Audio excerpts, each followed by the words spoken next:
Hello. Today we're going to take a look at the first notes from chapter 2 in your book. And you can see that what this chapter is going to involve is logical reasoning. This is a topic that comes up in every geometry course that people take anywhere. It actually goes back to Euclid wanting to prove why things were true when he came up with the elements. We will spend some time trying to figure out why different things are true, but honestly, the main reason why your book and pretty much every geometry book includes logical reasoning in it is because we want you to be able to think through things in a logical, orderly manner and to understand when other people are telling the truth or lying to you. We want you just to be a more productive member of society, and learning how to think logically helps you with that. This chapter is one that sometimes people will find a little bit challenging, but as long as you follow along, things don't have to be hard at all. Today, what we're going to learn about is what's called inductive reasoning. And inductive reasoning is just reasoning where you base it on patterns that you observe. You look through things and you try and figure out like what's going to happen next based on what have we done before.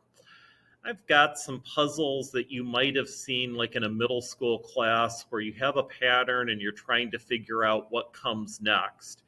You might want to even pause the video and see if you can think what would come next in these situations. We'll come back to those and talk about them later. The idea of inductive reasoning is that you look at specific examples, you recognize patterns, and you try and figure out a general rule of how those examples are going to continue.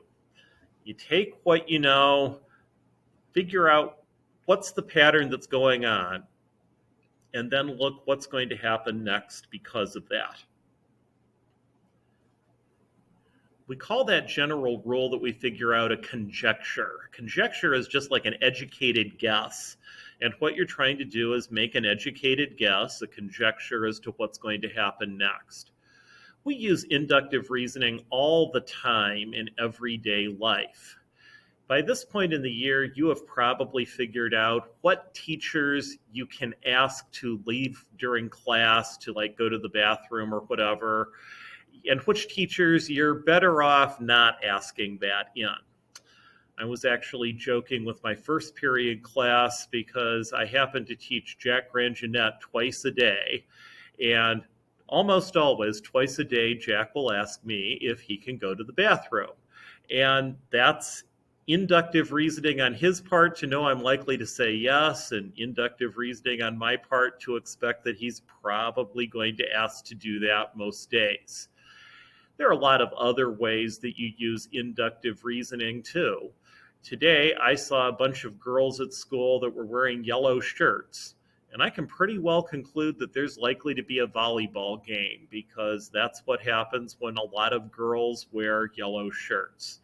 So inductive reasoning, you look at the examples and you try and figure out, okay, what's going on because of that? Now, earlier I gave you these things where we're trying to predict what happens next. And in the actual class, I would ask people to come up with their answers. But let's just look at these things. We have 1, 2, 4, next number is 7, then we go all the way to 11. Looks like what we're doing is adding more and more each time. 1 plus 1 is 2, plus 2 is 4, plus 3 is 7, plus 4 gets you up to 11. I'm pretty sure what we're going to do next is add 5. And if I do add 5, I believe 11 plus 5 would be 16. And that's probably the next answer, or the next number that would be in this sequence. Now, when you get to the assignment, which we'll actually be doing a day from now, you're going to have problems that will ask you to figure out what comes next. And sometimes there can be more than one answer. And if you can explain why your answer makes sense, a lot of different answers will often work for those. But here I think probably 16 is the most reasonable answer. On the next one, we have these squares with diamonds in them. And I'm pretty sure that the best answer on this one is actually D, the fourth of the choices, for a couple of reasons. One thing you might notice on this is that we have a white square, a gray square, a black square, then we're back to white, gray, and we should be back to a black square on the outside for the one we're looking for, which D is. You could also look at the diamonds and realize there's two blacks, then there's two grays, and we're probably going to have two lighter colored ones now, and that also is true on D.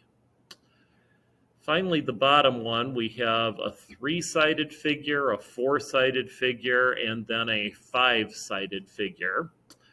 And it should make sense that if we go 3, 4, 5, the next one's going to have 6 sides to it, and that would be a hexagon that we would end up having after that. Well, conjectures often are true, and they very often will help us to get back on track.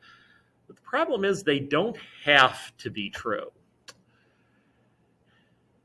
They aren't necessarily true. What happens with conjectures is that we come up with them by assuming that a pattern is going to continue.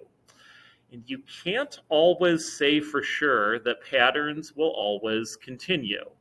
In fact, you might have actually heard in the past something about assuming, that when you assume, you make a you-know-what out of you and me. And that is what happens when you do make a conjecture, is that you are assuming something. And it's not always going to be the case that it will continue. And in fact, there's a term called a counterexample that's just one single example that shows that your general rule doesn't always work. If you can even come up with one counterexample, you can't say that something is always true. I'm going to show you a couple of examples of things that would be counterexamples. You might remember back in middle school learning about prime numbers. Prime numbers were numbers you could only divide by one and themselves. And sometimes people will think of prime numbers as things like 3 and 5 and 7. And they'll go on, the next one up is actually 11. And they'll think, gee, it's a lot of odd numbers. Well, it turns out that 2 is actually a counterexample that shows you that prime numbers are not necessarily odd. If you tried to say all prime numbers are odd, 2 would be a counterexample to that, because 2 is only divisible by 1 in itself also. Happens to be the only even prime number, but it is an even prime. I have a question here. What could be a counterexample to they always cancel school when it snows? Well, there's lots of things that could happen. The first person that raised a hand when I went through this morning said, well, maybe there just wasn't very much snow. It was just like a little tiny amount, and that would be absolutely true. You could also have something where the snow maybe started too late and it came so fast that they couldn't cancel school. I can remember a time years ago, back before you guys were born, when the St. Joe school was still open, and we ended up having kids that were stranded in St. Joe all weekend because it started snowing fast and they got stuck there for the entire weekend. Could have another possibility where maybe it's snowing somewhere else, like this picture from Australia, but it's not snowing here.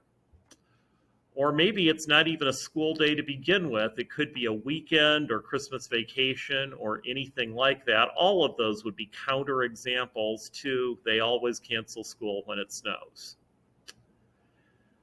Unless you can find an example that shows that it works in every possible case, you can't prove anything with inductive reasoning. But in everyday life, we use it all the time because it's usually good enough. And just to Go through quickly the things we went through today. Again, inductive reasoning, you start with specific examples and try and figure out a conjecture, a general rule. Conjecture is like an educated guess of what you think is likely to be true. And a counterexample is one example that shows it's not always true. So today we just introduced chapter 2. We will be going through an assignment that asks you to come up with some conjectures and some counterexamples, and then we'll move on and we'll also talk about what's called deductive reasoning later in this chapter.